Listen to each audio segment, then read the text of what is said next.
ও জায়গা কেন বরাদ্দ তোমার নাই? টিআরআর সিআর কত জায়গা দাও, এই গরিব মাদ্রাসাগুলোরে কেন দাও নাই? যারা বিরাম কুরআন নিয়ে পড়ে তাকে শেষ রাত্রি দোয়া করে, ওদের জন্য কোনো বরাদ্দ কেন রাখো নাই? আল্লাহর কাছে জবাব দেওয়া লাগবে রে। চেয়ারম্যান, কাউন্সিলর, মেম্বার যারা আছেন, এমপি, মন্ত্রী, সবাইরে কিন্তু জবাব দেওয়া লাগবে। অবশেষে প্রধানমন্ত্রী প্রেসিডেন্টকে বলবে, তুমি তোমার উম্মতের নামাজ কেন পড়াও নাই? জিজ্ঞাসা হবে, বিশ্বাস হবে? আল্লাহ এত মানুষের নামাজ পড়বো পিটানোর কথা হলে, হ্যাঁ পিটানোর কথা আছে। বাংলাদেশ সরকার জাতীয় সংসদ থেকে নামাজটাকে বিল আকারে পাশ করে বাস্তবায়ন করে দিলে, পুলিশ বাহিনীকে নামাই দিলে, এক একটা বেনামাজে যুবকের পাশায় 3 করে পিটেন দিয়ে দিলে, সারা বাংলাদেশের সবাইরে বাইরানো লাগবে না, গোটা 10-15 পিটে যদি ভাইরাল করে দেয়, ফেসবুকে আর ইউটিউবে যদি লাগাই দেয়, তাহলে কি আর বেনামাজি থাকবে বলে মনে হয়? কতক্ষণ আর বেনামাজি না থাকলেই দুনিয়ায় দুর্ভিক্ষ থাকবে না। কতক্ষণ নবী বলেছেন, ইরফান হুজিকুল আইশ, একটা বুঝাইছি যে নামাজের বিনিময়ে 4টি পুরস্কার পরকালে রয়েছে। ওই 4টে, সেটা কি? 1 নম্বরে কবর আযাব হবে না, কারণ সুবহানাল্লাহ, নামাজি ব্যক্তির কবর আযাব হবে না। 2 নম্বরে ইউতিহিল্লাহু কিতাবাহু বিয়ামিনিহি, ডান হাতে তোমাকে আমলনামা দেওয়া হবে, আর ডান হাতে যে আমলনামা পাবে তার ওকালে আর কোনো টেনশন। 3 নম্বরে আমরু আলা সিরাতে কালবার, বিদ্যুৎ গতিতে পুলসিরাত পার হয়ে চলে যাবেন, আর কোনো টেনশন করবেন না। 4 নম্বর ওয়ায়ামুরু আলা সিরাতে ওয়ায়াদখুলুল জান্নাতা বিগাইরি হিসাব, বিনা হিসাবে জান্নাতে চলে যাবেন। কোন সুবহানাল্লাহ। তাহলে ইবাদতের প্রতিদান 4টে পরকালে, একটা দুনিয়ায়। এই একটা আমার, যেটা আমার একান্ত প্রয়োজন সেটাই তো। নামাজ পড়েন না কেন? কয় চাকরির দান্দায়। নামাজ পড়েন না কেন? ক্ষেত খামারের ঝামেলায়। নামাজ পড়েন না কেন? ব্যবসার ঝামেলায়। নামাজ পড়েন না কেন? সাংসারিক ঝামেলায়। নামাজ পড়েন না কেন? দুনিয়া কামাই করার জন্য। নামাজ পড়েন না কেন? গাড়ি চালাইতে হয়। নামাজ পড়েন না কেন? মাছ ধরতে হয়। নামাজ পড়েন না কেন? ঘের বাড়ি করতে হয়। এই সবই তো দুনিয়া। আর নামাজ পড়লে আল্লাহ তাআলা ওই সব জায়গায় বরকত দিয়ে দেয়। তাহলে নামাজ পড়বো ইনশাআল্লাহ? না পড়বই, আর ছাড়বো। পাক্কা প্রতিজ্ঞা করেন তো, যারা নামাজ পড়েন না এরকম কয়েকজন মানুষ, যারা নামাজ পড়েন না এরকম কয়েকজন মানুষ একটু পাক্কা প্রতিজ্ঞা করেন তো যে আমি আজ থেকে নামাজ ছাড়বই না। করা যাবে? দেখি দেখি দেখি। আর নামাজ ছাড়বই না, আর নামাজ ছাড়বই না, পাক্কা প্রতিজ্ঞা। আমার সভাপতি, সেক্রেটারি, কমিটির লোকজন একজন বেনামাজি থাকতে পারবে না। ঠিক আছে? মাশাআল্লাহ, হাত নামান। আমি আসবো কমিটি দেখতে ইনশাআল্লাহ। আমি একবার আসছিলাম এই জুমার মসজিদে, আমার মনে পড়তেছে, অনেক আগে, অনেক চাউল দিয়েছিল আমার মাদ্রাসা, ভালো দিয়েছিল আলহামদুলিল্লাহ। তা আমার ভাইরা, কমিটির সভাপতি যারা হবে, মসজিদের কমিটি, আপনি কি মনে করেন মসজিদ কাবাঘরের অংশ? আল্লাহ পাক আপনাকে কাবা ঘরের অংশের জিম্মাদারি দিয়েছে। আপনার বডি ফিগার, আপনার দাড়ি, আপনার টুপি, আপনার জুব্বা, আপনার অল এভরিথিং, আপনার পরিবার, আপনার নামাজটা হবে মসজিদের সবচাইতে সুন্দর।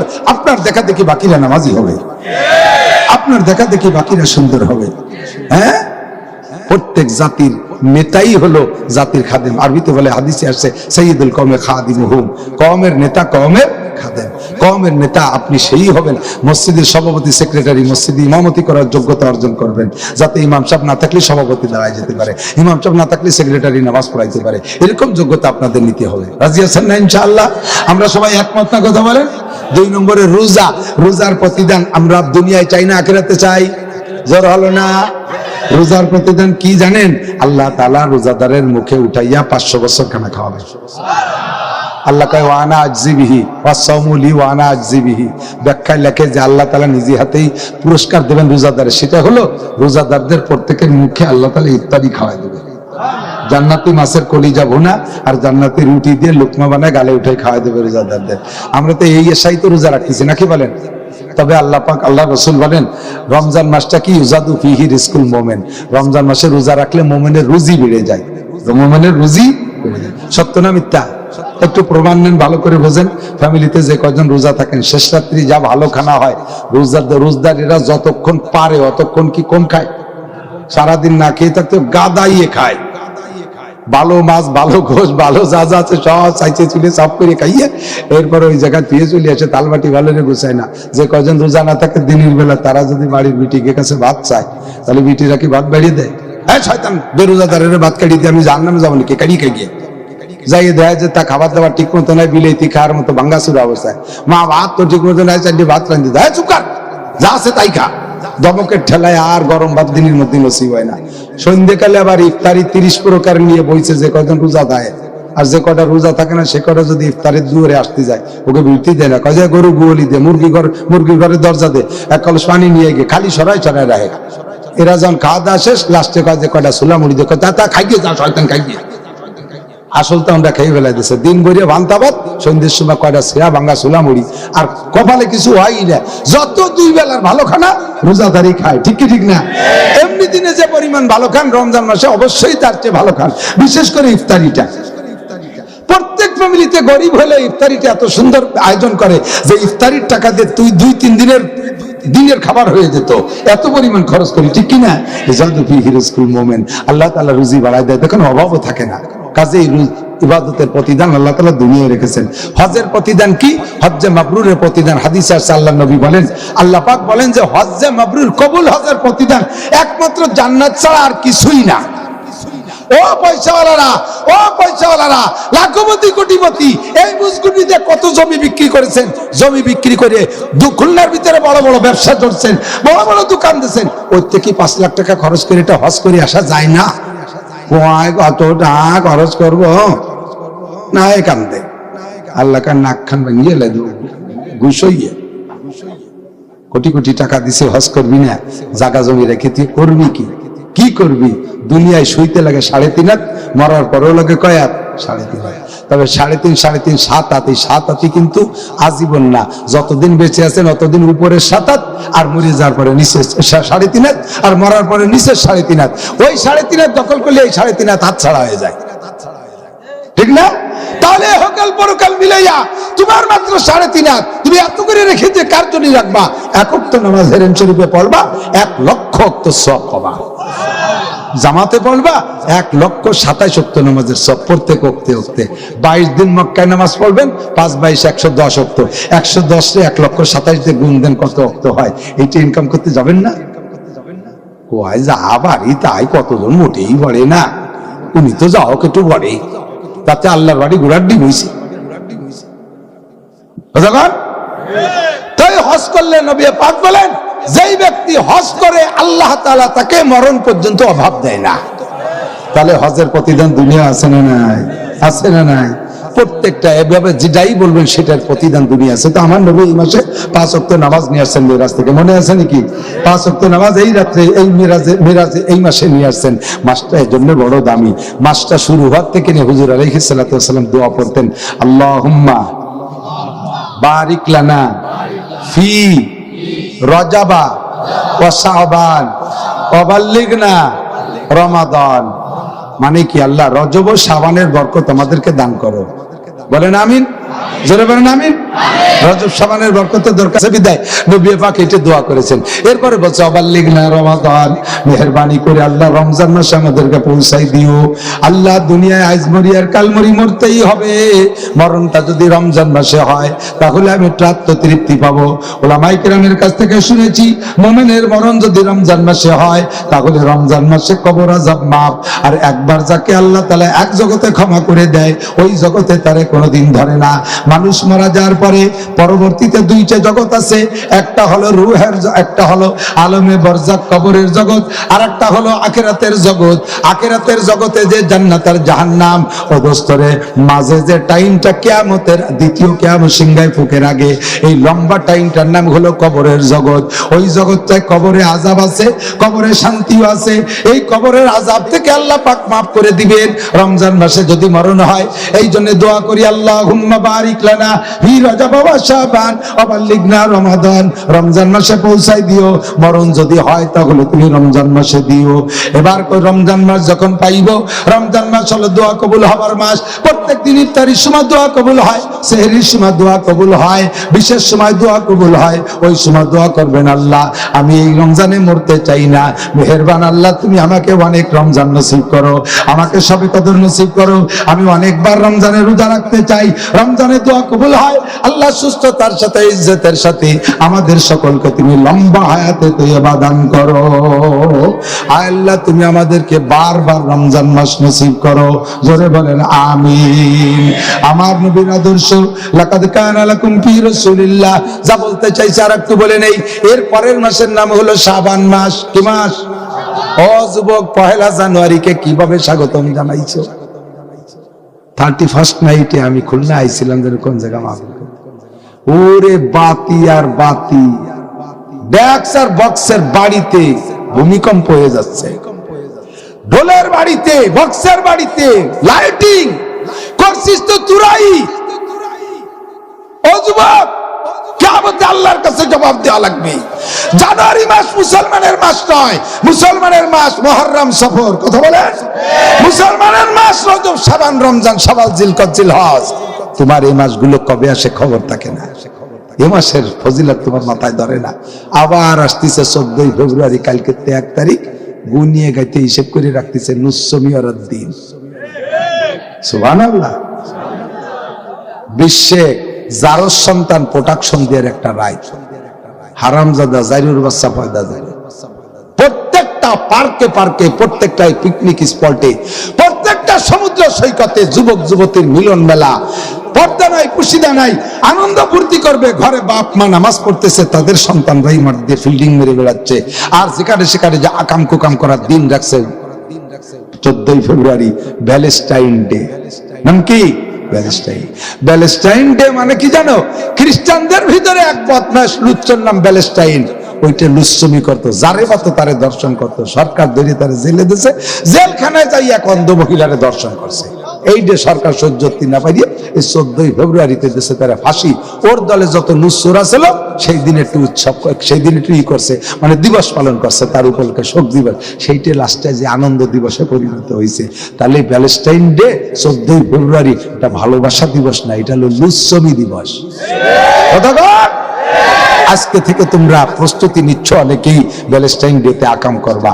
তওবা করো, আল্লাহর কাছে প্রতিজ্ঞা করো। দুর্ভিক্ষর বছর সিগন্যাল দেশে আসবে বিপদ। দেখো বৃষ্টি কতকাল বৃষ্টি হয় না, এইরকম পুরোটা শীতকাল বৃষ্টি নাই, এরকম আমার জিন্দেগিতে আমি দেখি নেই। এই বছরই দেখলাম যে পুরো শীতকালে বৃষ্টি পাইলাম না। কত ফসল বৃষ্টি, এই শীতকালে বৃষ্টিতে ফসল ভালো হয়, আম গাছগুলো ভালো হয়, সতেজ হয়, এতে আমগুলো ভালো হয়, কাঁঠাল ভালো হয়, সিজনালি ফসল ভালো হয়, আনারস ভালো হয়। এই ফসলগুলো আমাদের শেষ হয়ে গেল বৃষ্টির অভাবে। আবার পাট হয়েছিল, পাট জাগ দেওয়ার বৃষ্টি পাই না। বৃষ্টি দুনিয়ার থেকে চলে যাওয়ার মতো হয়ে গেছে। বৃষ্টির মালিক আল্লাহ, তোমাদের জন্য বৃষ্টি বরাদ্দ বন্ধ হয়ে যাবে। তওবা করো, এবার পাক্কা প্রতিজ্ঞা। এই জায়গায় যে কয়জন আছে কমপক্ষে হাত জায়গায় কি আল্লাহকে দেখানো সম্ভব যে আল্লাহ আমরা এবছর ভ্যালেন্টাইন ডে পালন করব না? কারা কারা ফাঁকে ফাঁকে যে ওঠে নাই? দুই একখানা, দুই হাত। নারায়ে তাকবীর। আল কোরআনের আলো, আল হাদিসের আলো, কোরআন সুন্নাহ যেখানে, উলামায়ে কিরাম যেখানে, আল্লাহ রাসূল যেখানে, মসজিদ মাদ্রাসা যেখানে, ভ্যালেন্টাইন ডে যেখানে, ভ্যালেন্টাইন ডে যেখানে, আলেম নাই যেখানে, আলেম নাই যেখানে, কোরআন নাই যেখানে, আকাম কুকাম যেখানে, নারায়ে তাকবীর। জাযাকুমুল্লাহ। ওয়াদা করছো আল্লাহর কাছে দোস্ত। কার কাছে ওয়াদা? আমি দোয়া করি হাতগুলোর সাথে যেন নবী পাকের মুসাফা মিলে যায়, নবীর সাথে স্বপ্নে একবার দেখা হয়ে যায়। হাসরে আল্লাহ যেন হাতওয়ালাদের মুখে আল্লাহর হাত দিয়ে খানা খাওয়ায়, এই হাতওয়ালাদের আরশে আজিমের নিচে জায়গা দেয়। দুনিয়ায় জীবদ্দশায় একবার নবীর এলাকায় যাইয়া যেন মাটিতে সিজদা দিয়ে হাত দিয়ে সিজদা দিতে পারে। বলেন আমিন। যাবেন না মক্কা মদিনা? যাবেন? হজের একটা তলবিয়া পড়েন, আল্লাহ কবুল করবে। আমি পড়াই দেবো, আপনারা পড়বেন। বলেন লব্বাইক আল্লাহুম্মা লব্বাইক, লব্বাইক লা শারীকা লাক, লব্বাইক ইন্নাল হামদা ওয়ান নি'মাতা লাকা ওয়াল মুলক লা শারীকা লাক। কেমন লাগছে? আরাফাতের থেকে 1 কোটি হাজি যখন মুজদালিফার দিকে রওনা দেয় মাগরিবের আজানের পরে, একসাথে এরকম যখন তালবিয়া পড়তে পড়তে যায়, কেমন লাগে ওইটা আমি বুঝতে পারবো না। এই যে একটু অনুভব করেছেন, ও জায়গায় 1 কোটি মানুষ সেইভাবে তলবে, উপর দিয়ে হেলিকপ্টার করে আর পানি দেয়, পাইপের মাথায় ছিটে ছিটে পানি, দলে দলে যাইতেছে, নারী আর পুরুষ গায়ে গায়ে ধাক্কা লাগতেছে। কি বিশ্ব সুন্দরী মেয়েরা, পাকিস্তানি মিশরি মেয়েরা অত্যন্ত সুন্দরী রূপসী, মুখ খোলা, একটা ছেলের চরিত্রের ভিতরে বিন্দু মাত্র খারাপই আসে না। মেয়েদের সাথে ধাক্কা গুতো লাগতেছে, চলতেই তালে আছে, লব্বাইক আল্লাহুম্মা লব্বাইক, মনে হচ্ছে যেন আল্লাহ ডাক দেয়। লব্বাইক মানে জি আল্লাহ আমি হাজির, লব্বাইক আল্লাহুম্মা লব্বাইক, কেমন যেন আল্লাহ ডাকতেছে আর আমরা সাড়া দিতে দিতে যাচ্ছি, আল্লাহুম্মা লব্বাইক, লব্বাইক আল্লাহুম্মা লব্বাইক। একটু বলতে যাবেন না আপনারা?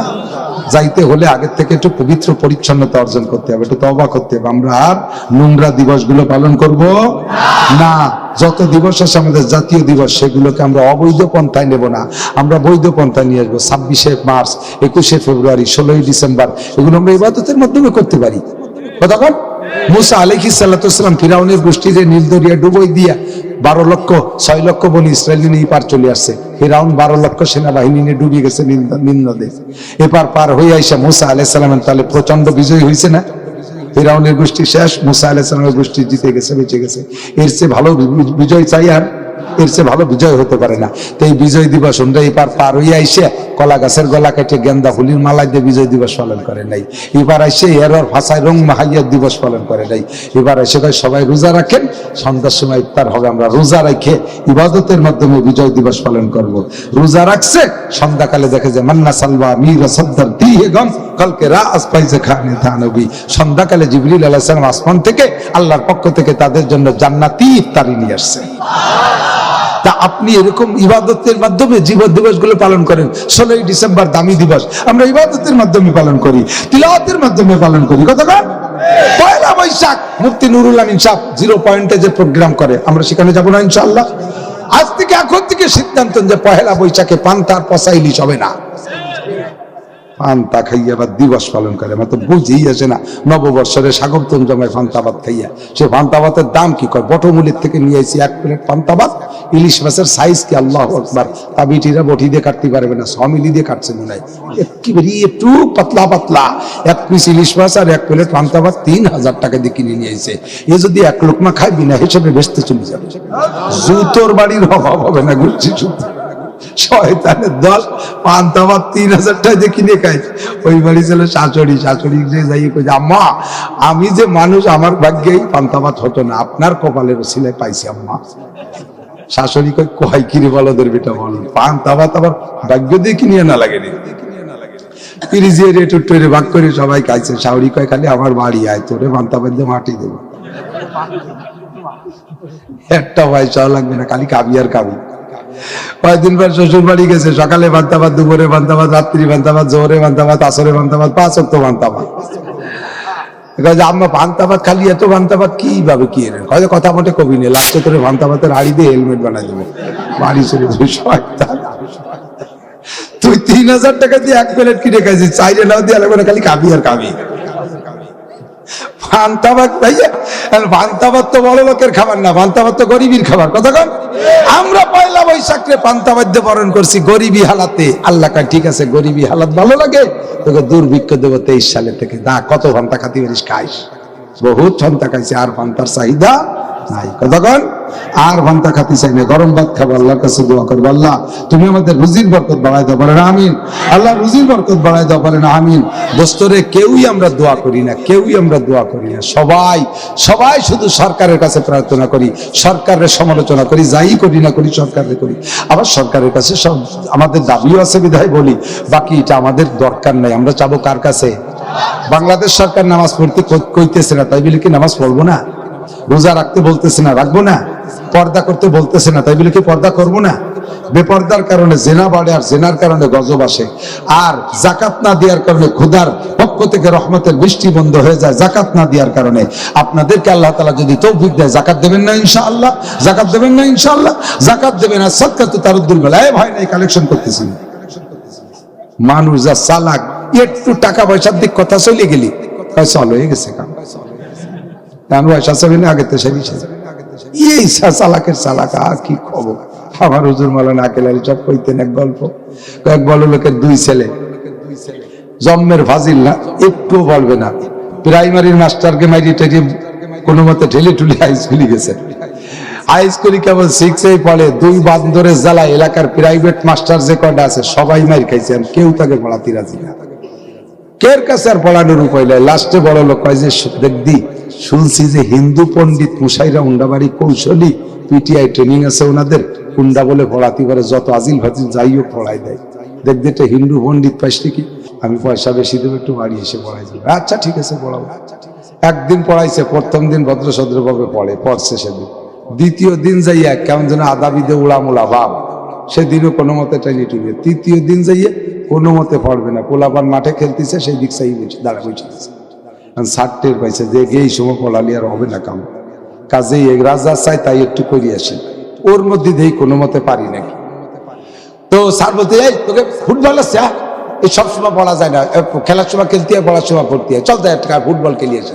ওরা কয় উড়ি বাবা, বুড়ো স্যার তাই এত বুদ্ধি, কিভাবে বসবে আমাকে যেন খেলতে মনে হচ্ছে। স্যার বল আছে মানে আমার তো 20 দিয়ে, কত লাগবে না, 2 ভাই নিয়ে বল নিয়ে, 2 ভাই 2টি নিয়ে এসে বলে ফুটবল খেলতে যাচ্ছে স্যারের সাথে। স্যার তো চিন্তা দিচ্ছে ওকে তো খেলার মধ্যে দিল একটু বড়া দিয়ে। তো যার পথে দেয় যে গাছের ডালে কটা গুগু বসা, তো জামাল কামাল 2 ভাই একজনকে কইতে, জামাল ওই যে গাছে কয়টা গুগু বসা, কয় স্যার গুনিয়ে নেই, গুনিয়ে কয় যে স্যার 10টা। কয় যদি কামাল বল দিয়ে গাই দিয়ে 5টা উড়োই দেয় কয়টা থাকবে? তো যারা জিজ্ঞেস করছে সে কই বলেছে স্যার 5টা উড়িয়ে গেলে 5টা থাকবে। আর একজন কে কইছে বুড়ো চালাইয়েরই অঙ্ক শিখছে, যাচ্ছি বল খেলতে জানে চালাইয়েরই অঙ্ক শিখছে, কইস নিয়ে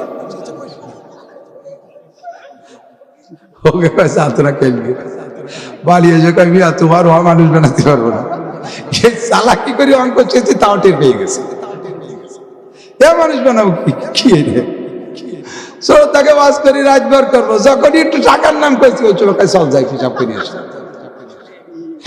চালাকি অঙ্ক শিখে কায়দা কালেকশন আমি পারিও না, আমিও করবো না। আমি একটা জিনিস বলতে চাই, সেটা হলো আল্লাহ আমাদের এইসব কওমি মাদ্রাসা, বেসরকারি মাদ্রাসা, বেসরকারি মাদ্রাসা সরকার চাইলে নাও দেয় না, কিচ্ছুই দেয় না। আঞ্চলিক যারা আছে চেয়ারম্যান, মেম্বার, কাউন্সিলর, এরা যদি মাদ্রাসামুখী হয় কায়দা করে ওর মধ্যে কিছু কিছু দেয়, এটা নিয়মতান্ত্রিক না, কখনো কখনো দেয় কখনো দেয় না। বাকি মাদ্রাসাগুলোর মাধ্যমেই কিন্তু দিন সহি তরিকায় ঠিক আছে, কথা বলেন। মাদ্রাসা নামে আরো আছে, যাই দেখেন সে জায়গার ছাত্রদের ছোট্ট ছোট্ট দাড়ি অথবা দাড়ি নাই, টুপি নাই, অথবা থাকলে অন্য কোয়ালিটির টুপি, সুন্নতি পোশাক নাই, একটা জিন্সের প্যান্ট পরা, উপরে একটা শর্ট কামিজ, মেয়ে পুরুষ একসাথে বসে পড়তেছে, তাদের ভিতরে নামাজ নাই, কালাম নাই, পর্দা নাই, কুশিদে নাই, এরকম নামের মাদ্রাসা আমাদের দেশে আছে না? এই মাদ্রাসা মাদ্রাসা না। সে সকল মাদ্রাসার ভিতরে সরকারি বই পুস্তক দিয়ে এই বান্দরের মানুষ হয়, তার তাগেও পড়িয়ে পরীক্ষা দেওয়া লাগবে, নামাইতে নামাইতে তাদের একেবারে স্কুল কলেজের চাইতে নিচে নামাই ফেলাইছে। আল্লাহর রহমতে আমাদের মাদ্রাসাগুলো আমরা এখান থেকে সহি তরিকায় ছেলেগুলোর দেখেন সীমাহুম ফি উজুহিহিম মিন আসারিস সুজুদ, চেহারার ভিতরে সিজদার নূর চমকায়, পাতলা পাতলা ফিসফিসে দাঁড়িয়ে হয়েছে, তা কোনোদিন খুর দেয় নাই, কেসি দেয় নাই, সুন্নতি টুপি, সুন্নতি পাগড়ি, প্রত্যেকটা ছেলে শেষ রাত্রে উঠে তাহাজ্জুদ পড়ে তারপরে কোরআন শরীফ পড়তে বসা লাগে হেফজখানায়, এখানে বসে কান্নাকাটি হয়, আল্লাহর জিকির ফিকির হয় এখানে। এরা যতদিন আছে ততদিন আপনারা আমরা আছি, ওরা থাকবে না তো আমরাও থাকতে পারবো না, কারণ ওরা না থাকলে দিন থাকবে না, দিন না থাকলে আল্লাহ দুনিয়া রাখবে না, কিয়ামত ঘটায় দেবে, ধ্বংস করে দেবে। কাজে ওরা যতদিন থাকে অতদিন দুনিয়া থাকবে, যে কোনো ভাবে ওদেরকে টিকে রাখার চেষ্টা করতে হবে, কথা বলেন ঠিক না? আর ওদের আয়ের উৎস একমাত্র আমরা, আপনারা, আপনাদের কাছে আসবে না তো যাবে কোন জায়গায়? আর আপনারও দিয়ে একটা ফায়দা পাবেন, এদিক তাকান।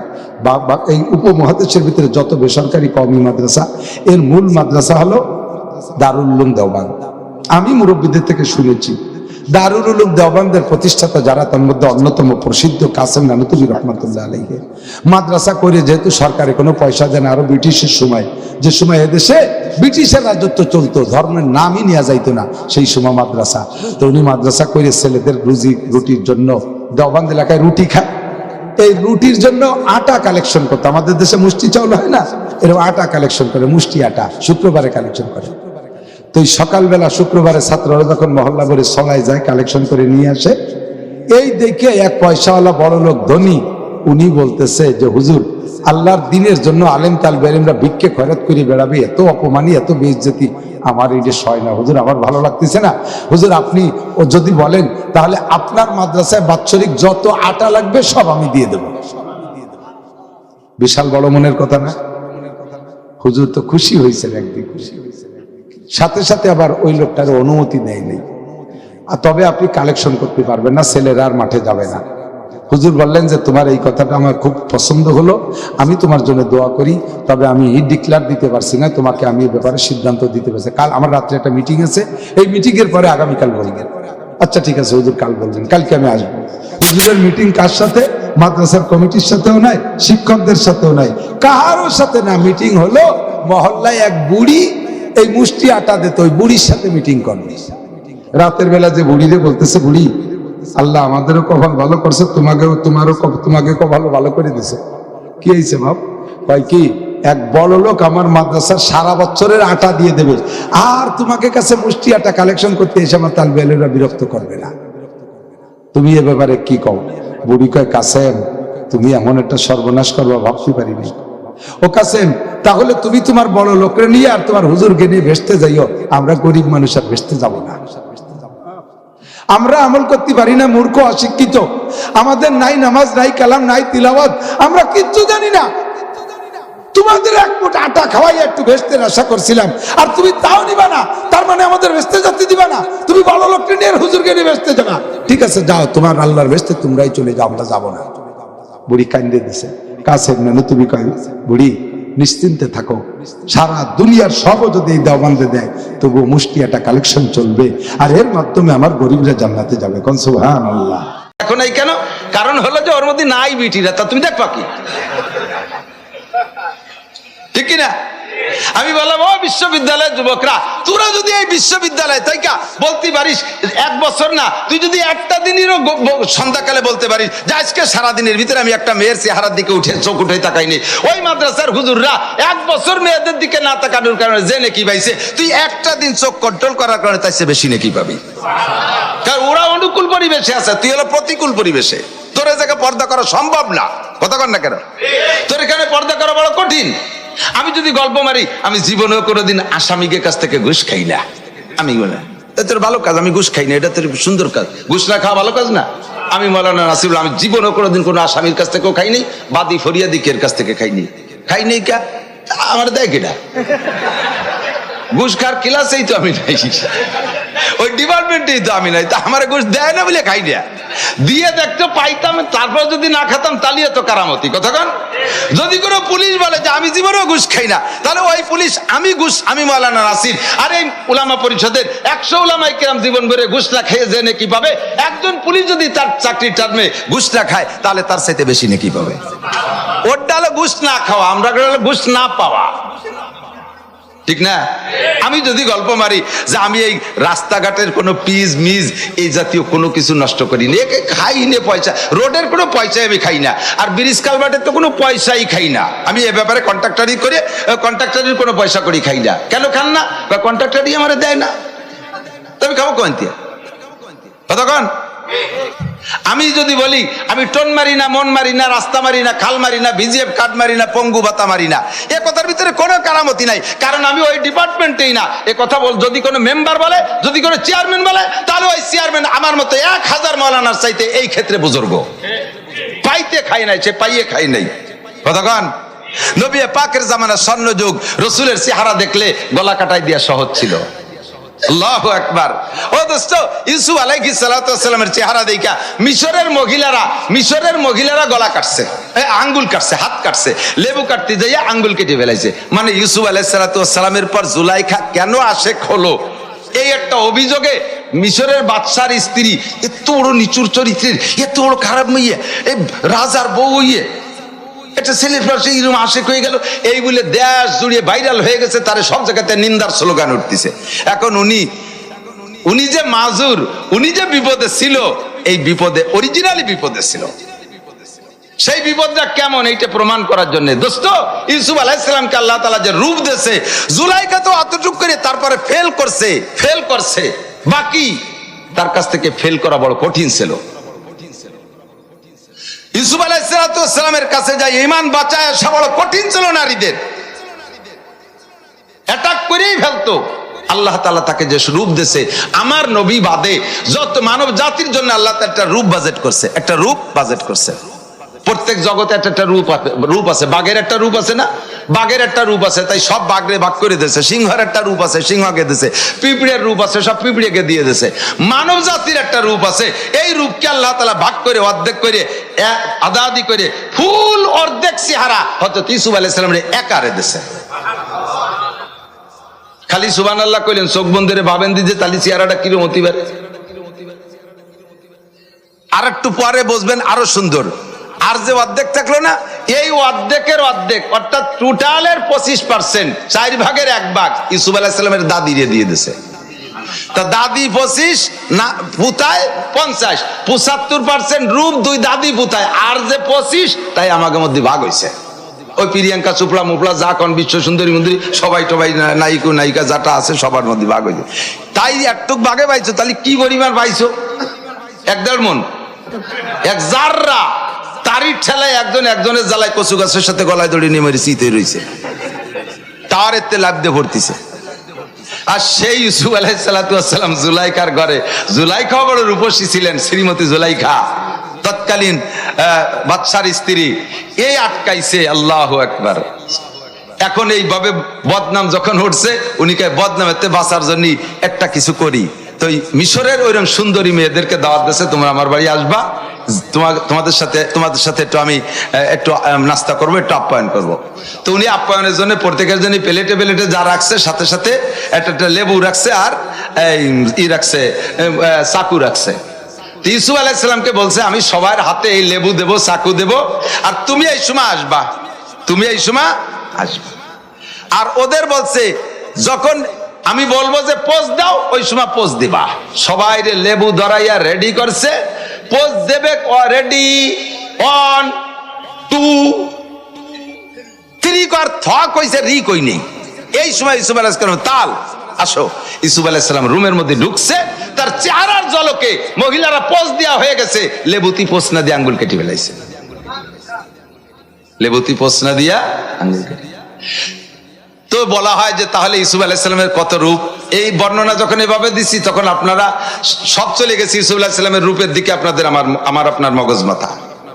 আল্লাহ জালালউদ্দিন রুমি রাহমাতুল্লাহ আলাইহি বলেন, সেটা আমার ইয়াদ নাই, উনি বলেন, আরে ইউসুফ আলাইহিস সালামের চেহারা দেখা जमाले हुस्न यूसुफ से पकोता शेख जुलाइखा थी, तुम्हारे रूए रोशन पर फिदा सारी खुदाई है। सैफजूतर है रसूलुल्लाह का, हाय नूरे चश्मे याकूब और नूर अल्लाह का। একটুখান সুবহানাল্লাহ।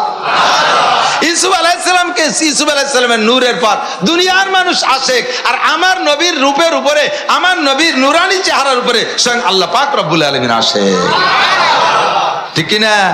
আরে ইউসুফ আলাইহিস সালামের রূপ দেখে মিশরের বিটিরা আঙ্গুল কেটে ফেলাইছে, আর মুহাম্মদুর রাসূলুল্লাহ সাল্লাল্লাহু আলাইহি সাল্লামের রূপের উপরে, তার গুণের উপরে, তার সিরাতের উপরে, তার আখলাকের উপরে আশেক হইয়া হাজার হাজার সাহাবা গলা কাটায় দিছে। আঙ্গুল কাটা সহজ না গলা কাটা সহজ? গলা কাটা সহজ। আছেন 2 পোজ দিয়ে ছাড়িয়ে দেই। গলা কাটা সহজ না আঙ্গুল কাটা সহজ? তরতিবে উল্টে গেলি কথা জব দিতে ভুল হয়ে যায়। গলা কাটা সহজ না আঙ্গুল কাটা সহজ? তো জুলাইখা ইউসুফ আলাইহিস সালামের রূপে মিশরের বিটিরা আঙ্গুল কাটছে, আর আমার আপনার নবীর আখলাক আর সুরতের পর আশেক হইয়া এতি বাচ্চারে এতিম করছে, স্ত্রীকে বিধবা করছে, মায়ের কোল খালি করছে, নিজের জীবনকে শেষ করে দিয়েছে, গলা কাটায় দিয়েছে। তাহলে আমার নবী কত সুন্দর, কতক্ষণ এই সময় নবীর সাথে থাইকা যে কোনো ইবাদত করা অত্যন্ত সহজ ছিল, অত্যন্ত সহজ ছিল। হযরত আবু বকর সিদ্দিক বলেন, হুব্বিবা ইলাইয়া মিনাদ দুনিয়া সালাস, হুজুর দুনিয়ায় 3টে জিনিস আমার ভালো লাগে। কব হুজুর? হুজুর কয়, বলো কি কি কি ভালো লাগে? কান নাজরু ইলা ওয়াজহিকা, আপনার চেহারার দিক তাকায় থাকতে মনে চাই। আপনার চেহারার দিক তাকায় থাকলে কোনো টেনশন থাকে না। আপনার চেহারার দিক তাকায় থাকলে ক্ষুধা থাকে না। আপনার চেহারার দিক তাকায় থাকলে শরীরে দুর্বলতা থাকে না। আপনার চেহারার দিক তাকায় থাকলে শরীরে লো প্রেসার থাকে না। আপনার চেহারার দিক তাকাইলে দুনিয়ার কোনো ফিকির থাকে না। আমাকে যদি বলা হয় মুহাম্মদুর রাসূলুল্লাহ চেহারার দিকে তাকাইয়া সওমে বিসাল করবা, লাগাতার রোজা থাকবা, আমি 1 রোজা বছর ভরে রাখতে পারি, ফতে আমার খাওয়া লাগে না। ওই চেহারার ভিতরে থেকে আমি গেজা পাই, খোরাক পাই, ওর দ্বারা আমি শক্তি পাই। আর নাজরু ইলা ওয়াজহিকা ওয়া ইনফাকুম আলী আলা আমরিকা। আরেকটা কব হুজুর, আর আরেকটা জিনিস আপনার আমার দুনিয়ায় ভালো লাগে, 1 নম্বরে আপনার চেহারার দিকে তাকাইতে থাকতে পারে, 2 নম্বরে ওয়া ইনফাকুম আলী আলা আমরিকা, আপনার হুকুমে আমার সব মাল আল্লাহর রাস্তায় দান করে দিতে ভালো লাগে। হুজুর একটু কম দিয়ে আমি সব দেই, হুজুরকে আমি কি সব দিতে করতে পারি নাকি? আল্লাহই নিষেধ করছে। আল্লাহ কইছে ওয়ালা আতাজাল ইয়াদাকা মাগলুলাতান ইলা উনুকিকা ওয়ালা তাবসুতা কুল্লাল বাসতি ফাতাকুদা মালুমান মাসুরা। আল্লাহর তো হিসাব আছে। আল্লাহ কইছে যে মৌলবীরা যত পাম্পট্টি দিক, যত ভুলক কালেক্টরের জন্য সব দিবা না, আবার না দিয়ে কীর্তনতা করে গলায় হাত বেঁধে রাখবা না। ওয়ালা তাবসুতা কুল্লাল বাসতি, যখন সুন্দর করে বুঝাচ্ছে দিতি সব দিয়া ফাতাকুদা মালুমান মাসুরা, পরে যায় নিজের ঘরে কিছু থাকবে না, ফুটো থাল নিয়ে চৌরাস্তায় বসে থাকা লাগবে, বিক্রি করা লাগবে। আল্লাহ ওই রকম দিতি কই নেই, কাজে আমি কইতে পারি না। কয় না হুজুর আপনি একটু কন, হুজুর কেন আমি ওভাবে কব না। আচ্ছা ঠিক আছে, তাই ঠিক আছে, সুযোগ মতো দেখা হবে। তবুকের যুদ্ধে হুজুর যখন কালেকশন করতে ঘোষণা দিলেন, এই কে আছে তবুকের যুদ্ধে মাল দেবা, হযরত উসমান রাদিয়াল্লাহু তাআলা বলতেছেন, পরিমাণ হুজুর বলে নাই। হযরত উসমান কয় পারি না আবু বকর আর ওমরের সাথে কোন জায়গা, ওই দুজন ফার্স্ট সেকেন্ডটায়, আমি ওই থার্ড, আজ দেখা হবে খেলা। কারণ ওনাকে কি আছে তা তো উসমান জানে, আর উসমানের কি আছে তাও উসমানও জানে, সবাইও জানে। হযরত উসমান রাদিয়াল্লাহু তাআলা আনহুর ব্যবসায়ী মাল, শাম থেকে উটের পিঠে মাল, ওই দেশে উটকে বলা হয় মরুভূমির ট্রাক, গাড়িতে যদি দেওয়া হয় তাহলে একটা উটে 100 মণ বহন করতে পারে। তো এইভাবে মাল নিয়ে শামের থেকে মালবাহী উট রওনা দেশে, একটা উটের মুখ লেজ শেষ, আর একটা উটের মুখ সেখানে, একের পর এক চলতে তালে আছে। সামনের উটটা শামের থেকে মদিনায় চলে আসে, পিছনের উটটা এখনো শাম ত্যাগ করতে পারে নাই। কত 15-20 দিয়ে হবে না উট? এইরকম বিভিন্ন রুটে উসমানের ব্যবসা। উসমান কয় আজকে আমার জিতার পালা, আজকে ফার্স্ট হবো। তো হযরত উসমান বলতে, হুজুর আবু বকর ওমরের পরে কতি কর, আজকে আমি একটু কয়ে নেই দেখি উন্ডা কে কত দেয়। তো বলছে বলো তুমি কি দিবা? কয় যে আমার সম্পূর্ণ মাল, ব্যবসায়ী বাণিজ্যিক যেখানে যা আছে সমস্ত মালের 3 ভাগের 1 সুলুসুল মাল, 3 ভাগের 1 ভাগ আল্লাহর রাস্তায় দান করে দিলাম। সাহাবায়ে কেরাম বলেন, তারিখের কিতাবে লেখে যে উসমানের একার এই দিনে যে দান ছিল, তবুকের যুদ্ধের মতো 10টা যুদ্ধ পরিচালনা করতে পারে, এত দিয়ে দিয়েছে। এখন বাকি সবাই তো আক্কা বাক্কা খেয়ে গেছে। ওমর কয় আবু বকর কয় ভাই জানা আইজ হয়ে গেছে সর্বনাশ। তো ওনারাও তো জানে, ওনারা তো আর বোকা না। আল্লাহ কামিয়াতের চাইতে কাইফিয়াতের দাম বেশি, পরিমাণের চাইতে ওই পরিমাণের ভিতরের কি আছে তার মর্যাদার দাম, সেইটা হলো হিসাব নিকাশ হয়, ঠিক না?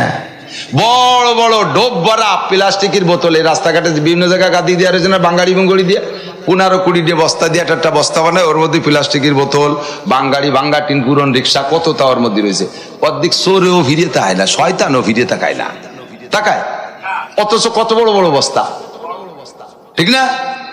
আর একটুক একখান রাতের বেলা যাইতেছে অটোতে, লাইট মারছে, চিকচিক করতেছে, ধম করে অটোওয়ালা ব্রেক করে দিয়ে তার ব্রেকও ভেঙে চুরে চাকার মধ্যে ভিজে গেছে, ব্রেকের টেলায় নামিয়ে ধরে মুট করে উঠে নিছে। পরের দিন স্বর্ণকারের দোকানে নিয়ে দেয় যে 8 আনা। ডোব ভরা প্লাস্টিক অধিক মানুষের তাকায় না, একটু স্বর্ণ নেওয়ার জন্য গাড়িগুলো ভেঙে চুরে নেমে পড়ে। কথা কন, উসমানের আমলের ভিতরে ভুল বুঝবেন না, উসমানের আমল ডোব ভরা প্লাস্টিক না। উসমানকে আল্লাহ তাআলা দিয়েছে, সেও জলিলুল কদর, তারও আন্তরিকতার অভাব নাই। কিন্তু আবু বকর আর ওমর তো রোল নাম্বার 1 আর 2 তো আর খালি খালি না, ওই জায়গাতেই তো রোল নাম্বার পড়ে গেছে। ওমর কয় হুজুর তাহলে আমি এবার বাড়িতে আসি। কয় যাও, বাড়ি যা ছিল সম্পূর্ণ মাল গুছাইয়ে সমান অর্ধেক করে ভাগ করে এনে অর্ধেক দিয়ে দিছে। তাতে লুঙ্গির টুল্লা 2 টুল্লা হইছে। হুজুর কয় কি পরিমাণ আছে? পুরো মালের অর্ধেক ভাগ করে নিয়ে আসছি। আল্লাহু আকবার।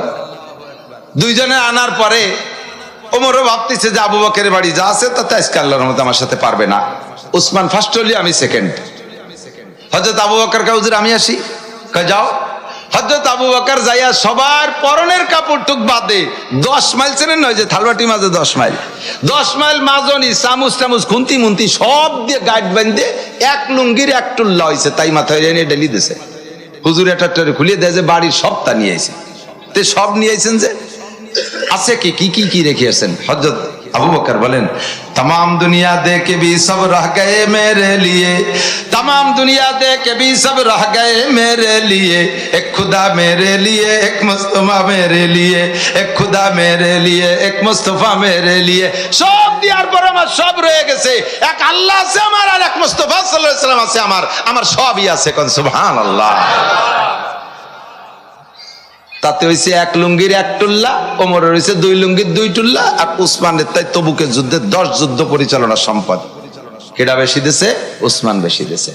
তারপরও এই জায়গার অনুদানেও Abu Bakr first, Omar second, Usman third. Percent দেখতে হবে। কি দেখতে হবে? পার্সেন্ট, শতাংশ দেখতে হবে।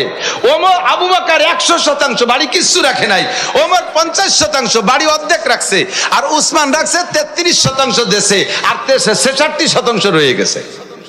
পার্সেন্টের দিক দিয়ে হযরত আবু বকর ফার্স্ট। কয় হুজুর ওয়াইন ফাকুম আলী আল আমরিকা, আপনার হুকুমে আমার সব দিয়ে দিতে মনে চায়, সব দিয়ে দিতে মনে চায়। আপনারও কি চাই কোনো সময়? আপনারা যারা আছেন এখানে সবসময় সব দিয়ে দিতে মনে চায়? একটু সত্যি কথা আল্লাহর কি কোন দিক সম্ভব? কাজে কাজেই রসুলের জামানায় আবু বকর বাবা ওই চাটাম দিয়ে দরকার নাই। আল্লাহ যে জামানায় পাঠায় যতটুক বাঁচায় রাখছে, কোন আলহামদুলিল্লাহ বলেন না? আলহামদুলিল্লাহ। আমরা ভালো সময় আইছি নাকি বলেন? পদ্মা সেতু দেখতে পাচ্ছি, পাটগাতি সেতু, মোল্লারহাট সেতু, ভালো সময় তো আইছি আল্লাহর রহমতে। কি আমি এখন পার হওয়া লাগে না? আল্লাহ আল্লাহ আমাদের হেফাজত করুন, করে আমিন। তো হযরত আবু বকর বলেন, আমার 3টে জিনিস ভালো লাগে। 2 নম্বরে আপনার হুকুমে সব মাল দিয়ে দিতে পারে। এই জায়গার একটা গল্প না করে পারতেছি না। এক মহিলা আসছে, ওই মহিলার এর তবুকের যুদ্ধের আগে উহুদ আর বদর যুদ্ধ হয়ে গেছে। ওই উহুদ আর বদরের যুদ্ধে মহিলার ফ্যামিলির পুরুষ সব শেষ, 3-4 জন যা ছিল 2 যুদ্ধে শহীদ হয়ে গেছে। এই যুদ্ধে আইসা মহিলার বাড়ি কোনো পুরুষ নাই। হুজুর যখন কালেকশনের কথা বলছে, মহিলা একটা ছোট্ট মাইয়া নিয়ে আইসা বলতেছে, হুজুর এইটা নিয়ে যান। হুজুর কয় কি? তো এটা মাইয়া, মেয়ে। কয় এত ছোট মেয়ে, এদিকে কি এর যুদ্ধে? কয় যে নাই তো আমার কিছু, এই মেয়েটাই আছে। আমি তো বয়সী মেয়ে, আমি তো যুদ্ধে যেতে পারবো না, আমাদের তো যুদ্ধে যাওয়ার হুকুম নাই। তাহলে আমি দেবো কি? আমি কি দেবো? আমার তো দেওয়ার কিছু নাই, আমার এই মেয়েটুক আছে, এইটুক নিয়ে যান। এ নিয়ে করবো কি? কয় হুজুর এ নিয়ে ঢাল বানাবেন। যুদ্ধের ময়দানে যখন বিভিন্ন দিক থেকে তীর আসবে উড়িয়ে উড়িয়া, ওই সময় আমার মেয়েটাকে সেই তীরের দিকে ধরবেন। উড়ন্ত তীর আইসা কাফেরের তীর আমার মেয়ের গায়ে বিদ্ধ হবে, আমার মেয়েটা শহীদ হয়ে যাবে। কিয়ামতে আমি শহীদের মা হিসেবে উঠবো। ওগো আল্লাহর নবী, আমার মেয়েটা শহীদ হয়ে যাবে, আমার নবীর জানটা বাইচা যাবে। লা ইউমিনু আহাদুকুম হাত্তা ইয়াকুনা হাব্বা ইলাইহি মিন ওয়ালিদিহি ওয়া ওয়ালাদিহি ওয়ান নাসি আজমাইন। হে আমার প্রাণপ্রিয় যুবকরা, আমলীগ করো, যুবলীগ করো, ছাত্রলীগ করো, বিএনপি করো, ছাত্র দল করো, যুব দল করো, জাতীয় পার্টি করো, যত রাজনৈতিক দল করো না কেন, তুমি সাবধান থাকবা তোমার দল যেন ধর্মের উপরে না হয়। ধর্ম হবে আমার আগে, কতক্ষণ? ধর্ম হবে আমার আগে, তারপরে হবে আমার রাজনীতি। আমার নবী থাকবে আমার আগে, আমার আল্লাহ থাকবে আমার আগে। আমার ধর্ম যদি আল্লাহ আল্লাহ রসুলের সাথে মেলে, রাজনীতি যদি আল্লাহ আল্লাহ রসুলের সাথে মেলে, তাহলে রাজনীতি করব, না হইলে থোতর রাজনীতি। আমি আমার আল্লাহ আল্লাহ রসুলের সাথে জান্নাতে যাব।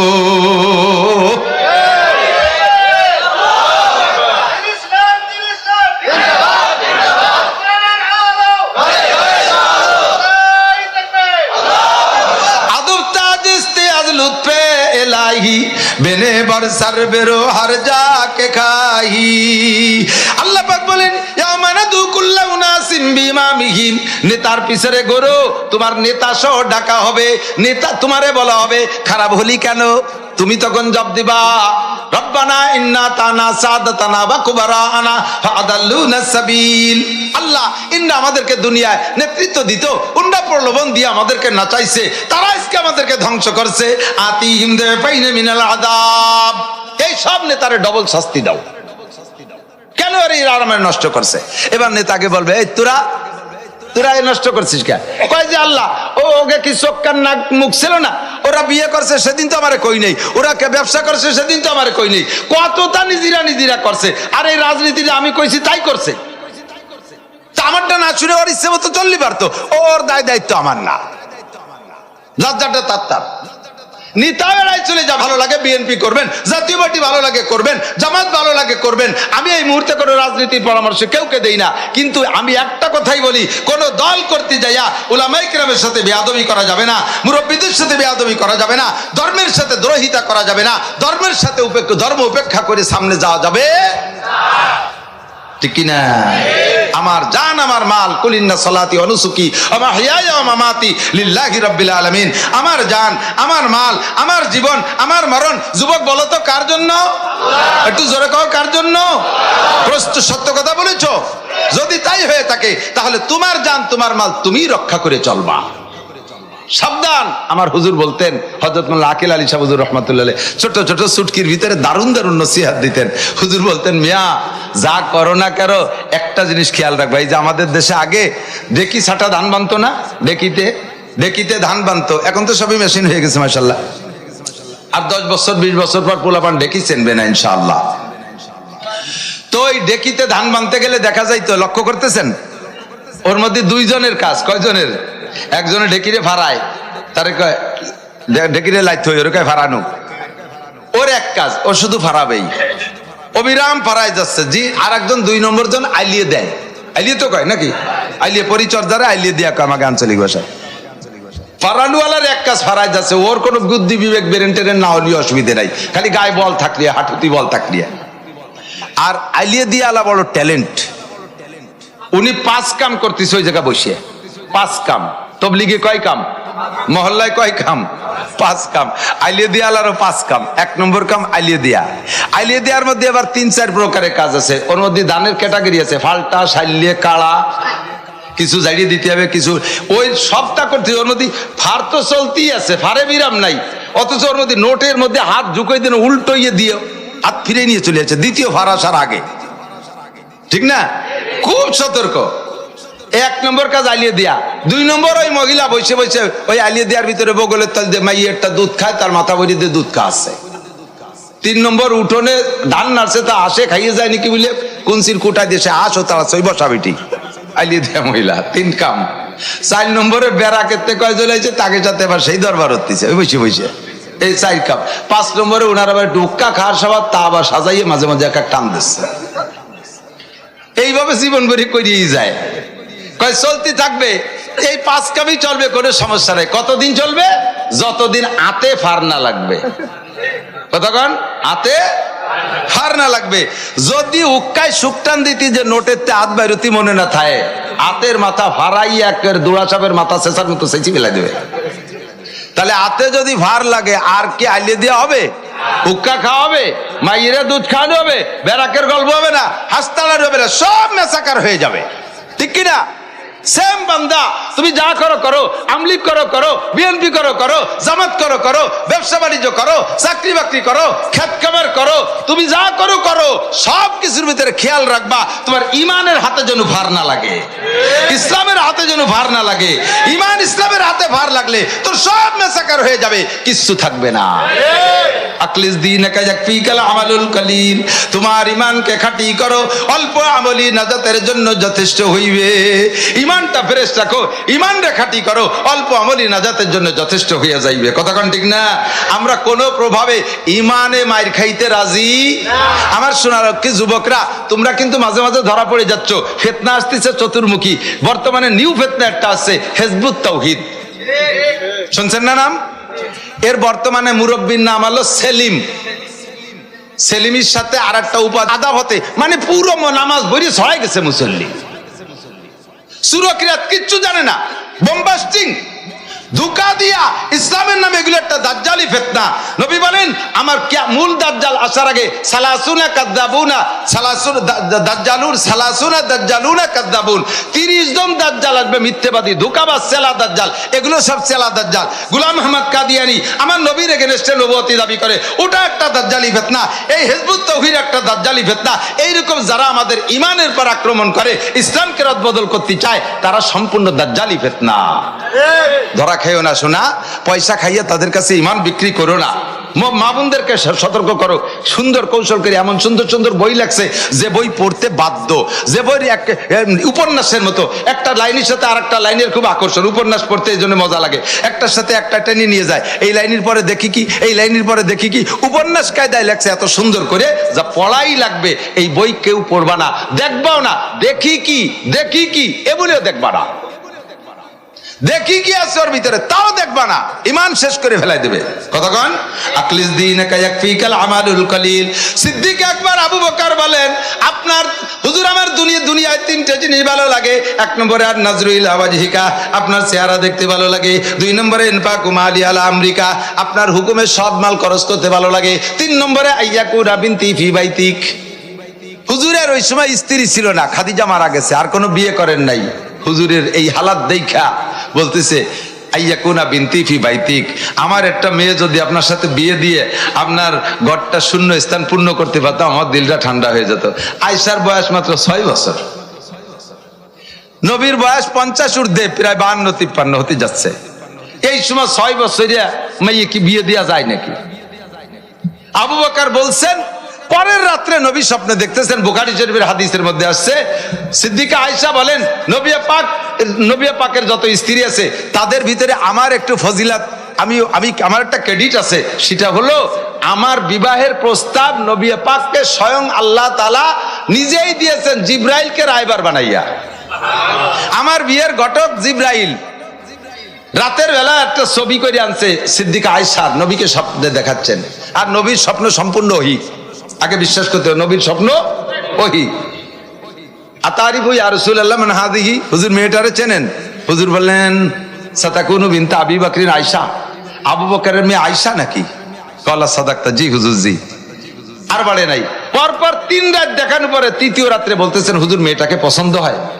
হুজুর বললেন, পছন্দ তো হয়, তো ছোট, তো এত ছোট মেয়ে আমি পছন্দ করবো কি জন্য? তারও পছন্দ হয়, তার বাপরে তো আরো পছন্দ হয়, তার বাপ তো আমার বন্ধু, বন্ধুর মেয়ে পুরো ফ্যামিলি ধরে আমার প্রিয়, তার পছন্দ হবে না কেন? কয় যে হুজুর দিনের বেলা 3 দিন আগে আপনার আবু বকর বলছে তার একটা মেয়ে আপনার স্ত্রী বানায় দিলে সে খুশি হয়, এটা আরশে আজিমে কবুল হয়ে গেছে। আপনার আবু বকরকে খুশি করার জন্য সাহাবায়ে কিরামদের উপস্থিতিতে আয়েশাকে যথারীতিতে বিয়ে করে নেবেন। জিব্রাইল রায়বার, প্রস্তাবক আল্লাহ, নবী পাক কবুল করে ফেলাইছে। দিনের বেলা বিয়ে, তখন আয়েশা হুজুরের ঘরে যাওয়ার বয়স না, 6 বছর।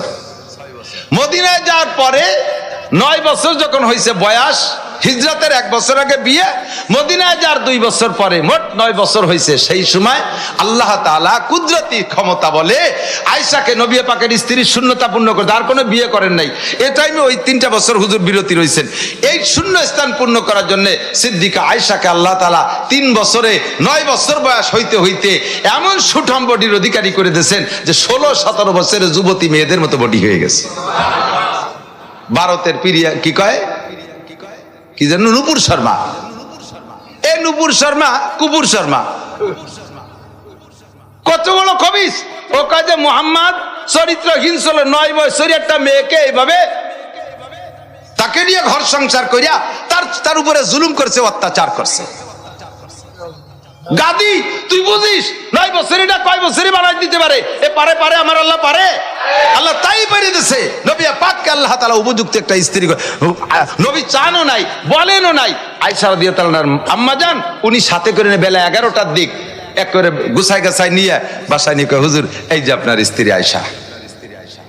সেই সময় আয়েশার ভিতরে ছেলেমি পোলাপানি স্বভাব একটু ছিল, ওই যে খেলনা মেলনা পুতুল খড়িমড়ি দিয়ে বানাইয়া তাও সাথে দিয়ে দিয়েছে মাথায়, তুই ওই বাড়ি যে খেলাধুলা করি গিয়া, হুজুর একা একা বসে রয়েছে, যা।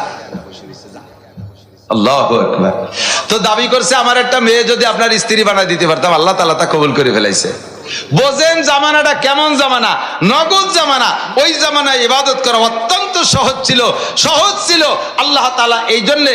আর এই জামানায় আমাদের ইবাদত করা কঠিন, নামাজ পড়া কঠিন, রোজা রাখা কঠিন, দাড়ি রাখা কঠিন, টুপি পরা কঠিন, পাগড়ি পরা কঠিন, জুব্বা পরা কঠিন, কলেজে পড়ে দাড়ি রাখা কঠিন, পর্দা করা কঠিন। ছেলে বউ পর্দা করতে চায়, বাপে সেই জায়গা বাধা দেয়। ছেলেতে আমাদের বয়ান শুনছে, কলেজের ছেলে বিয়ে করে নিয়ে আসে। আবার এক ফ্যামিলিতে যদি 5 ভাই থাকে বা 4 ভাই থাকে বা 3 ভাই থাকে, একটা যদি মৌলবী আর কয়টা যদি জেনারেল পাবলিক হয়, মৌলবীটা তো চাইবে তার বউডারে যথাসাধ্য পর্দা করানোর জন্য।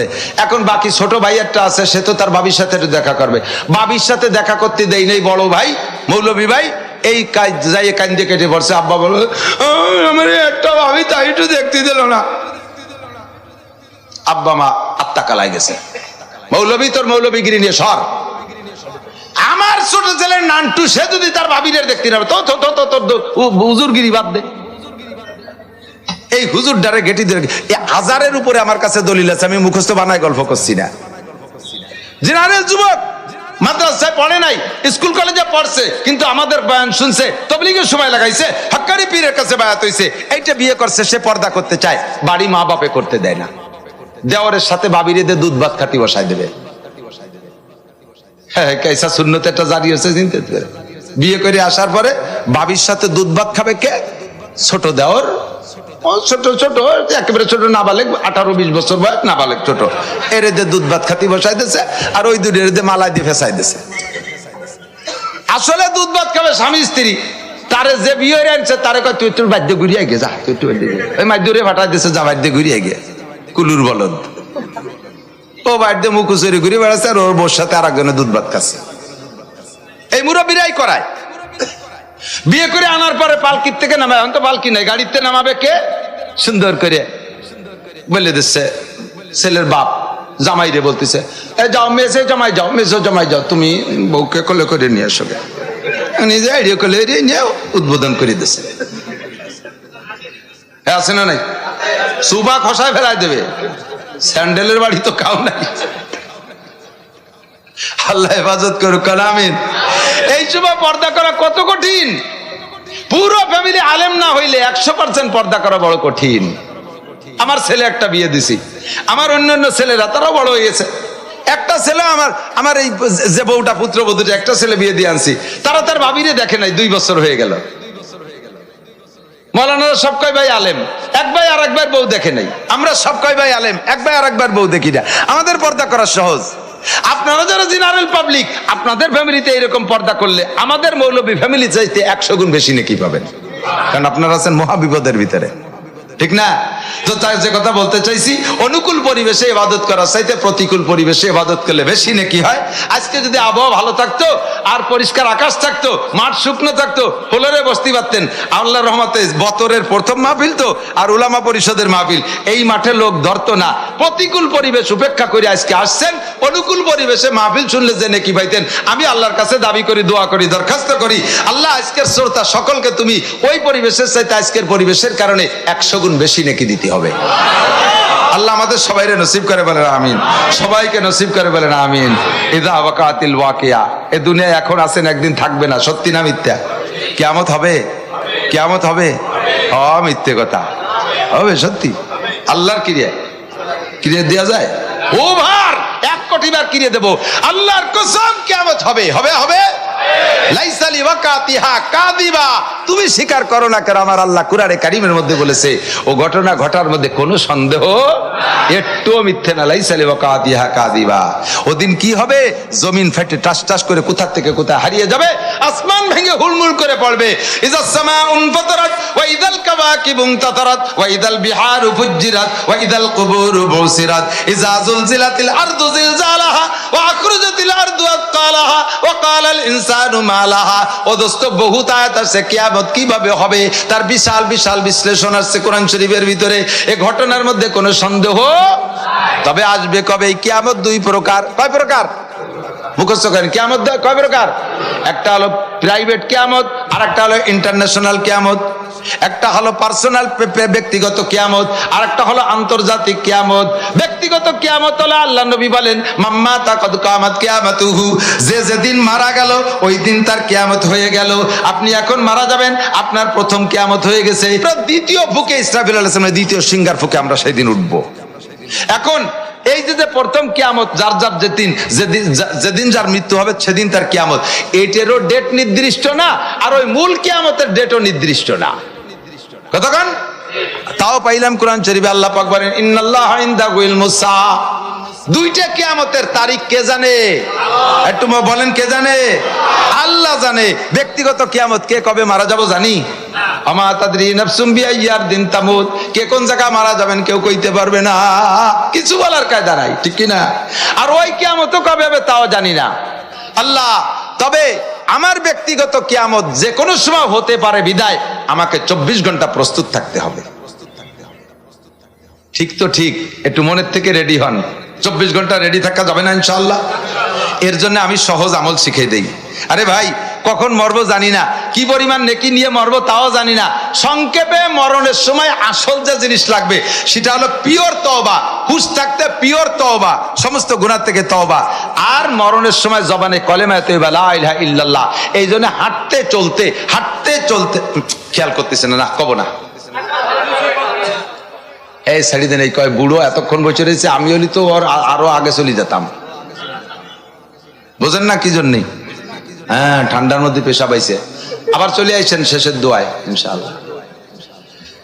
এদিক এদিক কি বলতেছিলাম? আমার কিয়ামতের তারিখ আমার জানা নাই। 24 ঘন্টা প্রস্তুতি নিয়ে থাকা যাবে? সংক্ষেপে সিস্টেম শিখিয়ে দেই। 24 ঘন্টা প্রস্তুতির জন্য এক তো নামাজ তো আগেই বলছি, 2 নম্বর হলো আমাকে তওবা করিয়া গুনাহ থেকে পবিত্র হয়ে থাকতে হবে। আর মরণের সময় জবানে কলেমা নসিব হলে বিনা হিসাবে জান্নাতি, কোন সুবহানাল্লাহ। এই দুইটা মিলাইয়া ছোট ছোট তাসবিহ একটু মুখস্থ করে ফেলবো। আস্তাগফিরুল্লাহ ওয়া আতুবু ইলাইহি, লা ইলাহা ইল্লাল্লাহ। এই দুইটারে একসাথে বানায় নেন। আস্তাগফিরুল্লাহ ওয়া আতুবু ইলাইহি, লা ইলাহা ইল্লাল্লাহ। আস্তাগফিরুল্লাহ ওয়া আতুবু ইলাইহি, লা ইলাহা ইল্লাল্লাহ। কাজ কাম করতেছেন ফাঁকে একবার কয়ে ফেলবেন, কারণ এই নিঃশ্বাসের বড় মরি যেতে পারেন, কোয়া যায় না। আস্তাগফিরুল্লাহ ওয়া আতুবু ইলাইহি, লা ইলাহা ইল্লাল্লাহ। তওবা হয়ে গেছে, কলেমা পড়ি আমি রেডি, এখন আমি মরলি অসুবিধা নেই। আমি এটা শিখছি হযরত মাওলানা আব্দুল মালিক সাহেব হাফিজাহুল্লাহর কাছে, বাংলাদেশের অন্যতম সবচাইতে বড় মুহাদ্দিসদের ভিতরে অন্যতম। উনি আসছিলেন ভবানীপুর, হাদিস পড়াচ্ছে, তার ফাঁকে ফাঁকে দেই যে এই কয়, হাদিস পড়াইতেছে তার ফাঁকে ফাঁকে এই কথা বলতেছেন, আস্তাগফিরুল্লাহ ওয়া আতুবু ইলাইহি, লা ইলাহা ইল্লাল্লাহ। রেডি, আমি রেডি, আমি তওবা করেও রেডি, কলেমা পড়েও রেডি, কারণ যে কোনো সময় আমার জান চলে যেতে পারে। ইজা জাআজালুহুম লা ইস্তাকিরুনা সাআতা ওয়া লা ইস্তাকদিমুন। চালু করা যাবে না ভাই? কঠিন নাকি? কি কইছি কোন তো? আস্তাগফিরুল্লাহ ওয়া আতুবু ইলাইহি, এখানে ইস্তেগফার আর তওবা দুটো জিনিস লাগবে। আস্তাগফিরুল্লাহ মানে বিগত গুনাহ থেকে ক্ষমা চাই, ওয়া আতুবু ইলাইহি মানে অঙ্গীকার করতেছি আর করব না। আর লা ইলাহা ইল্লাল্লাহ তো কলেমা। বলেন আস্তাগফিরুল্লাহ ওয়া আতুবু ইলাইহি, লা ইলাহা ইল্লাল্লাহ। লিখতেছেন লিখতেছেন লিখতেছেন, ফাঁকে একবার বলে ফেলেন। দান কাটতেছেন, ফাঁকে একবার বলে ফেলেন। ব্যবসা করতেছেন, ফাঁকে একবার বলে ফেলেন আস্তাগফিরুল্লাহ ওয়া আতুবু ইলাইহি। কারণ যতটুক করা হয়ে গেছে ততটুকুর মধ্যে তো মরেন নাই, মরা তো রয়েছে সামনে, ওই ফাঁকে একবার কয়ে ফেলেন আস্তাগফিরুল্লাহ ওয়া আতুবু ইলাইহি, লা ইলাহা ইল্লাল্লাহ। যুবকরা পারবা না দাদা? হ্যাঁ, এটা মুখে চালু করে ফেলো, তাহলে দেখবা যে গালাগালিও কমিয়ে গেছে, মুখের থেকে গালাগালি কমিয়ে গেছে। যখন এইটা পড়বা নিশ্চয়ই তোমার মরণের কথা মনে পড়বে। আরে এই কলেমার পরে আমি মরতেছি, এই তওবার পরে আমার মরণ এসে যাচ্ছে, আমি সেই জন্যই তো পড়ছি। এই কথা ভিতরে আসবে আর তোমার মরণের কথা স্মরণ পড়বে। ইনশাআল্লাহ ঈমানি মরণ নসিব হবে, ইনশাআল্লাহ তুমি জান্নাতি হবা। আল্লাহ তাআলা আমাদের সবাইকে নসিব করে, বলেন আমিন। আর মূল কিয়ামত, যেটা আন্তর্জাতিক কিয়ামত, সেইটা কবে হবে সেটা আল্লাহ তাআলা জানে। তো নবী পাক বলেন, আমি কয়টা আলামত বলে দেই, যখন তোমরা এরকম দেখ, কেউ নড়বে না, কেউ নড়বে, এই ছোটরা যাও কানে, সবাই চলে আসবে। যে যাবে এক আমার দিক তাকান, গাই দোয়ানোর আগে ফানাতি হয় না, বা শুদ্ধ ফানাতি হয় না, না বানাইয়ে দুধ দোয়ানো যায় নাকি? তো পানানো হয়ে গেছে, এই সময় যদি বালতি সরাই নিয়ে যায় তার দুধ বাড়ি যাবে? পানানো হয়ে গেছে, টানতেছে, নিচে বালতি নেই। ওয়াজের একটা সিস্টেম আছে, শেষ দিক যাই হলো দোয়ানো হয়। আর এই শুরু দিয়ে এতক্ষণ বানাইছি, দোয়ানোর সময় যদি বালতি চড়াই নিয়ে চল যায়, আর কতক্ষণ শুনবো? তাই তো সে ফানানো হয়ে গেছে, দোয়ানোর আগে বালতি নিয়েছিল। টাকা পয়সা চাচ্ছি না, চাবই বা না কে, সেটা দরকার হয় পরে চাবো, কিন্তু আপাতত বসেন। আপনাকে কাছে টাকা চাবো না, চাবো কি হরিবেদন অলি ঋষি গৌর গোবিন্দের কাছে, মুসলমানের কাছে যাবো না খ্রিস্টানের কাছে যাবো? আপনারা বলেন, মাদ্রাসা মসজিদ আর এই প্রতিষ্ঠান চালাইতে জন্য কি হিন্দুকে কাছে যাবো? অনুমতি দেন, যাবো? খ্রিস্টানের কাছে তো যাবোই, ইহুদ নাসারাকে কাছে যাবো, কাকে কাছে যাবো? আমাদের কাছে। বলেন আমাদের কাছে, আমাদের কাছে। ভয় পেন না, বলেন আমাদের কাছে। আরে মিয়া মাইয়েটা দিয়ে দিছে রসুলের কাছে, রসুলের জান বাঁচানোর জন্য। এমন গল্প শোনার পর তো আমার তো মনে হচ্ছে যে আমারে দিয়ে দেই। আমাকে যদি সামনে ধরলে ইসলাম বেঁচে যায়, তাহলে আমাকে আমি দিয়ে দিতে রাজি। কতক্ষণ রেডি আছেন না ইনশাআল্লাহ? এখন যদি উলামায়ে কিরাম, মাননীয় প্রধানমন্ত্রী আমাদেরকে ধর্মের নামে, ইসলামের নামে জিহাদের ডাক দেয়, ডাক দিতে হবে, প্রধানমন্ত্রীর ডাক দিতে হবে, কাফেরের সাথে লেগে গেছে। প্রধানমন্ত্রী যদি উলামায়ে কিরামের মাধ্যমে ডাক দেয়, জিহাদে যাইতে প্রস্তুত? প্রস্তুত? নারায়ে তাকবীর। আল কোরআনের আলো। এই তকবীরের সিস্টেম হলো বক্সিং। তোমার ঠেকতে যে হাতে বেড়া লাইছে, তুমি জিহাদ করতে যাবা, তুমি বাড়িতে বসে থাও, দরকার নেই।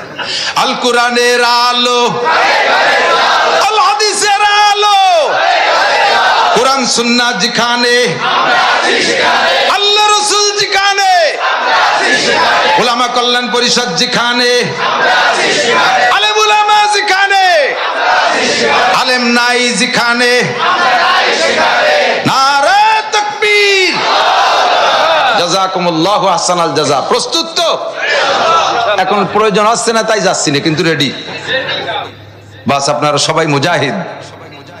এই তামান্না ভিতরে থাকলেই আপনি জান্নাতি। হয় আর নাকি সেই বয়স আছে নাকি এবাদে আগা ছাড়া ইমান আমল সব শেষ। এখনো আছে না নাই? আরে আছে কিনা? আফগানের মোল্লারা দেখা ছেড়ে দিতেছে। কথা কন না কেন? আফগানের মোল্লাকে পক্ষে কারা? বহু মানুষ উঠছে। আফগানিস্তানের মুজাহিদরা 42টা কাফের 42টা বাহিনীকে তাড়াই দিয়া তারা মুসলিম হুকুমত কায়েম করছে। এর পক্ষে কারা? বলতে যে হুজুর বলতেছেন, এদিক তাকান। হাদিস যদি আপনার গায়ে লাগে, আপনি সেটাকে সংশোধন হওয়ার নিয়তে শুনবেন। এটার বিরোধিতা করার নিয়তে যদি শোনেন, তাহলে ঈমান নষ্ট হয়ে যাবে, কাফের হয়ে যাবেন। এই জায়গায় বসে থাকবেন, বাড়ি বউটা তালাক হয়ে যাবে, রাত্রি যে ঘরে শোয়া যায় যাবে না।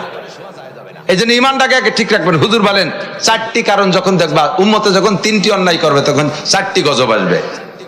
3টি অন্যায়তে কয় গজব? 4টি। ইজা আবগাজাল মুসলিমুনা উলামাহুম। যখন দেখবা আন্তর্জাতিক, এটা বাংলাদেশের দোষ না, এটা আমলিগা লাগে দোষ না, কোন এক গ্রুপের দোষ না, গোটা বিশ্বব্যাপী দেখবেন বর্তমানে চলছে তাই। হুজুর বলেন ইজা আবগাজাল মুসলিমুনা উলামাহুম। মুসলমানরা আলেমদেরকে সহ্য করতে পারবে না। মুসলমান ওই আলেমদেরকে ক্রিটিসাইজ করে, আছে না নাই? হুজুর মৌলভী কি মারে, তুই কি এই কথা এরকম ব্যাকসানোর সাথে সাথে তো কি কব, তুই কাফের হয়ে গেছিস। ইমান নষ্ট হইতে মেলা কিছু লাগে না। হ্যাঁ ভাই এদিক তাকান।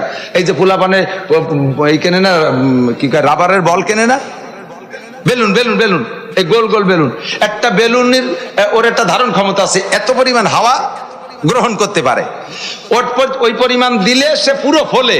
ওতে কম থাকলে ফুলাটা কম থাকে, ওতে বেশি দিলে বাস্ট হয়ে যায়, ঠিক না? তাহলে পরিমাণ মতো ফুলানোর জন্য যে পরিমাণ হাওয়া দেওয়া দরকার, সেই পরিমাণ হাওয়াই দিয়ে তার পুরো ফুলতে হবে। এর নাম হলো পূর্ণ বেলুন। এবার এই পূর্ণ বেলুনটা পূর্ণ থাকতে, তার সম্পূর্ণ হাওয়া ধরে রাখার জন্য তার বডি সম্পূর্ণ ভালো থাকতে হবে। বডি সম্পূর্ণ না, বডি সম্পূর্ণ ভালো থাকতে হবে। এবার ওই বেলুনের সম্পূর্ণ হাওয়া বেরোনোর জন্য কি পুরো বডি ছিঁড়া লাগবে?